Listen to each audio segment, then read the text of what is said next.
ಮತ್ತೊಂದು ಕಡೆಗೆ ಕಾಂಗ್ರೆಸ್ ಶಾಸಕ ತನ್ವೀರ್ ಸೇಠ್ ಕೂಡ ಈ ಬಗ್ಗೆ ಪ್ರತಿಕ್ರಿಯಿಸಿದ್ದಾರೆ. ಗ್ಯಾರಂಟಿ ಯೋಜನೆಗಳಿಂದ ಯಾವುದೇ ರೀತಿಯ ತೊಂದರೆಗಳಾಗಿಲ್ಲ. ಗ್ಯಾರಂಟಿ ಯೋಜನೆಯ ಅನುಷ್ಠಾನದಲ್ಲಿ ನಾವು ವಿಫಲರಾಗಿದ್ದೇವೆ.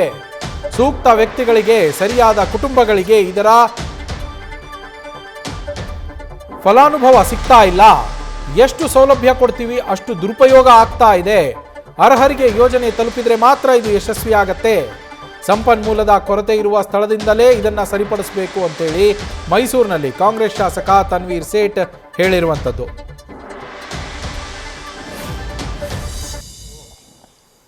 ಅರ್ಹರಿಗೆ ನಾವು ಕೊಡಬೇಕಾಗಿರುವಂತಹ ತೀರ್ಮಾನಕ್ಕೆ ನಾವು ಬಂದಾಗ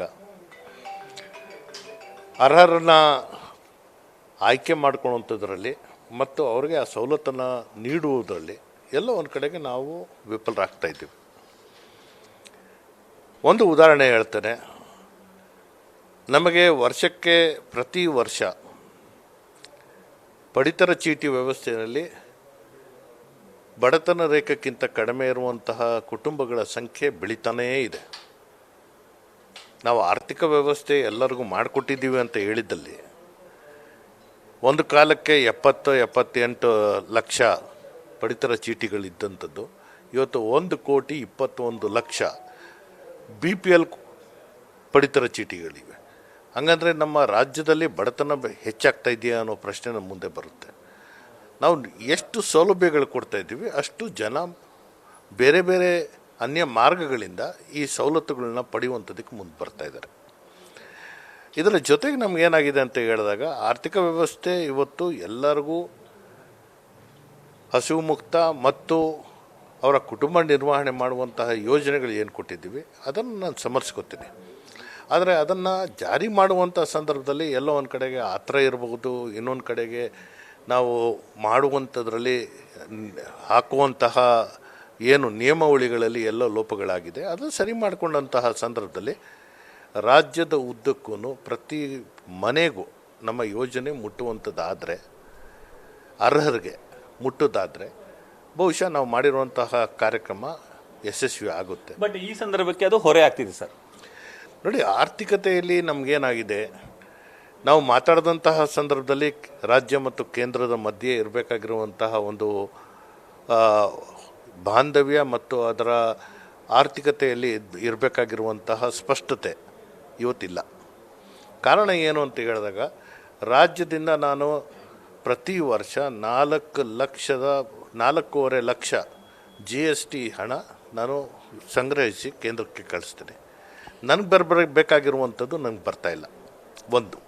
ಎರಡನೇದು ಏನಾಗಿದೆ, ಕಳೆದ ವರ್ಷದ ಆಯವ್ಯಯ ನಂತರ ಹೊಸ ಆಯವ್ಯಯಕ್ಕೆ ಮಧ್ಯೆ ಕೇಂದ್ರ ಸರ್ಕಾರ ಅನೇಕ ತಿದ್ದುಪಡಿಗಳನ್ನ ಮಾಡಿ 24% ಇದ್ದಿದ್ದು 18%, 18% ಇದ್ದಿದ್ದು 12% ಇದು ಮಾಡಿರೋದ್ರಿಂದ ಆ ರಾಜ್ಯಗಳು ಸಂಗ್ರಹಿಸಬೇಕಾಗಿದ್ದಂತಹ ಏನು ಸಂಪನ್ಮೂಲಗಳಿದೆ ಅದರಲ್ಲಿ ಕಡಿತ ಆಗಿದೆ. ಎಲ್ಲರ ಪ್ರಶ್ನೆ ಅಂದ್ರೆ ಸರ್, ನೀವೀಗ ಕೇಂದ್ರದ ತೆರಿಗೆ ಬಗ್ಗೆ ಹೇಳ್ತಿದ್ರಿ, ಬಟ್ ಎಲ್ಲ MLAಗಳು ಮತ್ತೆ ಈ ಖುದ್ದು ಈಗ DKಶಿ ಅವರು ಹೇಳೋದು ಏನಂತ ಅಂದ್ರೆ ನೇರವಾಗಿ ಗ್ಯಾರಂಟಿ ಯೋಜನೆಗಳಿಂದ ಸರ್ಕಾರ ನಡೆಸಲಿಕ್ಕೆ ಕಷ್ಟ ಆಗ್ತಿದೆ ಅನ್ನೋದು, ಅದನ್ನು ಒಪ್ತೀರಾ ಅಂತ ಪ್ರಶ್ನೆ ಸರ್.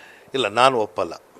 ಕಾರಣ ಏನು ಅಂತ ಹೇಳಿದ್ರೆ ಕೆರೆ ನೀರು ಕೆರೆ ಚೆಲ್ಲುವಂತಹ ಕಾರ್ಯಕ್ರಮ ಕಾಂಗ್ರೆಸ್ ಪಕ್ಷ ಕೊಟ್ಟಿರುವಂಥದ್ದು. ಸೊ ಇದರಲ್ಲಿ ಎಲ್ಲರೂ ಲೋಪಗಳಿದ್ರೆ ಅದು ಸರಿ ಮಾಡಲಿ. ಇದರ ಜೊತೆಗೆ ನಮಗೆ ಸಂಪನ್ಮೂಲಗಳು ಕೊರತೆ ಎಲ್ಲ ಆಯಿತು ಅನ್ನೋದನ್ನು ಕೂಡ ನಾವು ಜನರಿಗೆ ತಿಳಿಸ್ಬೇಕಾಗುತ್ತೆ. ಬಟ್ ಸಾಕಷ್ಟು ಶಾಸಕರು ಹೇಳ್ತಾರೆ ಸರ್, ಅಭಿವೃದ್ಧಿ ಯೋಜನೆಗಳು ಕುಂಠಿತ ಆಗ್ತಿದೆ ಗ್ಯಾರಂಟಿ ಯೋಜನೆಗಳಿಂದಲೇ ಅನ್ನೋ ಥರದಲ್ಲಿ. ನೋಡಿ, ನನ್ನ ನಿರೀಕ್ಷೆ ನನ್ನ ಕ್ಷೇತ್ರದಲ್ಲಿ ನಾನು ಅಭಿವೃದ್ಧಿ ಮಾಡಬೇಕಾದ್ರೆ ಎಷ್ಟು ಕೊಟ್ಟರು ಸಾಲದು. ಆದರೆ ರಾಜ್ಯ ಸರ್ಕಾರ ಕಳೆದ ಅವಧಿಗಿಂತ ನನಗೆ ಹೆಚ್ಚಿನ ಪ್ರಮಾಣದಲ್ಲಿ ಸಹಾಯ ಮಾಡಿದೆ, ನನ್ನ ಕ್ಷೇತ್ರದಲ್ಲಿ ಅಭಿವೃದ್ಧಿ ಆಗಿದೆ ಅಂತ ಹೇಳ್ಕೊಳ್ಳೋಕ್ಕೆ ನನಗೆ ಹೆಮ್ಮೆ ಬರುತ್ತೆ. ಸೊ ಇಲ್ಲಿ ಏನಾಗುತ್ತೆ ಅಂತ ಹೇಳಿದಾಗ ಇವತ್ತು ಆರ್ಥಿಕ ನಿರ್ವಹಣೆ ಮಾಡುವಂಥದ್ರಲ್ಲಿ ಕಾಂಗ್ರೆಸ್, ಅದರಲ್ಲೂ ಸನ್ಮಾನ್ಯ ಸಿದ್ದರಾಮಯ್ಯ ಅವರ ಹಿಡಿತದಲ್ಲಿರುವಂತಹ ಏನು ಆರ್ಥಿಕ ಇಲಾಖೆ ಸಂಪೂರ್ಣವಾಗಿ ಈ ರಾಜ್ಯದ ಪ್ರಗತಿಪರ ಚಿಂತನೆ ಇಟ್ಕೊಂಡು ನಾವು ಕೆಲಸ ಮಾಡ್ತಾಯಿದ್ವಿ. ನಮಗೆ ನಮ್ಮ ನಿರೀಕ್ಷೆಗೆ ತಕ್ಕಂತೆ ಒಂದು 15-20 ಅಥವಾ ಒಂದು 50,000 ಕೋಟಿ ನಮಗೇನಾದರೂ ಏರ್ಪೇರ್ ಆಗಿರ್ಬೋದು. ಅದು ಆ ಕೋತಾನ ಯಾವ ರೀತಿ ನಾವು ಸಂಗ್ರಹಿಸ್ಕೋಬೇಕು ಅದಕ್ಕೆ ನಾವು ಹೆಚ್ಚಿನ ಒಂದು ಆದ್ಯತೆ ಕೊಡಬೇಕಾಗುತ್ತೆ. ನಿಜ ಇವತ್ತೇನಾಗುತ್ತೆ, CL7 ಇರ್ಬೋದು, ಮತ್ತೊಂದು ಇರ್ಬೋದು, ಅದು ಒಂದು ಕಡೆಗೆ ನಾವು ಹೆಚ್ಚಿನ ಪ್ರಮಾಣದಲ್ಲಿ ಆದಾಯ ಸಂಗ್ರಹ ಮಾಡ್ಕೋಬೇಕು ಅನ್ನೋದು ಅದು ಕೂಡ ವಿಫಲ ಆಗಿದೆ. ಯಾಕಂದರೆ ಎಷ್ಟು CL7 ಇತ್ತೋ ಅದೇ ಬೇರೆಯವರಿಗೆ ಹಂಚೋಗಿರುವಂಥದ್ದು, ಎಲ್ಲೂ ಮಾರಾಟದ ಪ್ರಮಾಣ ಎಲ್ಲೂ ಹೆಚ್ಚಾಗಿಲ್ಲ. ಸೊ ಹಾಗಾಗಿ ನಮಗೆ ಬರಬೇಕಾಗಿರುವಂಥ ಸಂಗ್ರಹ ಮಾಡಬೇಕಾಗಿರುವಂಥ ಏನು ಸಂಪನ್ಮೂಲಗಳು ಏನು ಹೆಚ್ಚೇನೂ ಆಗಿಲ್ಲ. ಆದರೆ ವಿರೋಧ ಪಕ್ಷದವ್ರ ಮುಂದೆ ನಮಗೇನಾಗಿದೆ ಅಂದರೆ ನಮ್ಮ ಮೇಲೆ ಟೀಕೆ ಮಾಡ್ತಾಯಿದ್ದಾರೆ.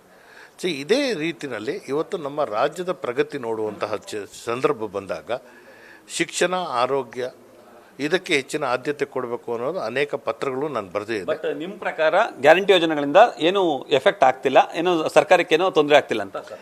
ನೋಡಿ, ಗ್ಯಾರಂಟಿ ಯೋಜನೆಗಳಿಂದ ಸರ್ಕಾರಕ್ಕೆ ಸರ್ಕಾರದ ಬಗ್ಗಸ್ಸಿಂದ ನಾವು ಹಣ ನೀಡ್ತಾ ಇದ್ರೂ ಕೂಡ ಅದು ಮರಳಿ ಬೇರೆ ಸಂಪನ್ಮೂಲಗಳು, ಬೇರೆ ಮಾರ್ಗಗಳಿಂದ ವಾಪಸ್ಸು ಸರ್ಕಾರಕ್ಕೆ ಬರುತ್ತದು. ಸೊ ಆ ಕಾರಣದಿಂದ ಇದರ ನಿರ್ವಹಣೆ ಮಾಡುವಂಥದ್ರಲ್ಲಿ ಸ್ವಲ್ಪ ತಾಂತ್ರಿಕತೆಯಿಂದ ನಾವು ಮಾಡಿದ್ದಲ್ಲಿ ನಮ್ಗೆ ಯಾವುದೇ ಹೊರೆ ಆಗಲ್ಲ. ಈ ಯೋಜನೆ ಮುಂದುವರಿಬೇಕು. ಈಗ ಸರ್, ಮೊದಲನೇ ಬಾರಿ MLA ಆದವರೆಲ್ಲರೂ ಕೂಡ ಪತ್ರ ಬರೆದವರು ಸರ್, ಸಚಿವ ಸ್ಥಾನವನ್ನು ಕೊಡಿ ಅಂತೇಳಿ 33 ಮಂದಿ ಪತ್ರಕ್ಕೆ ಸಹಿ ಕೂಡ ಹಾಕಿದ್ದಾರೆ ಸರ್. ನ್ಯೂಸ್ ಫಸ್ಟ್ ನಿರ್ಭೀತಿಯಿಂದ ನಿಮ್ಮ ಪರವಾಗಿ.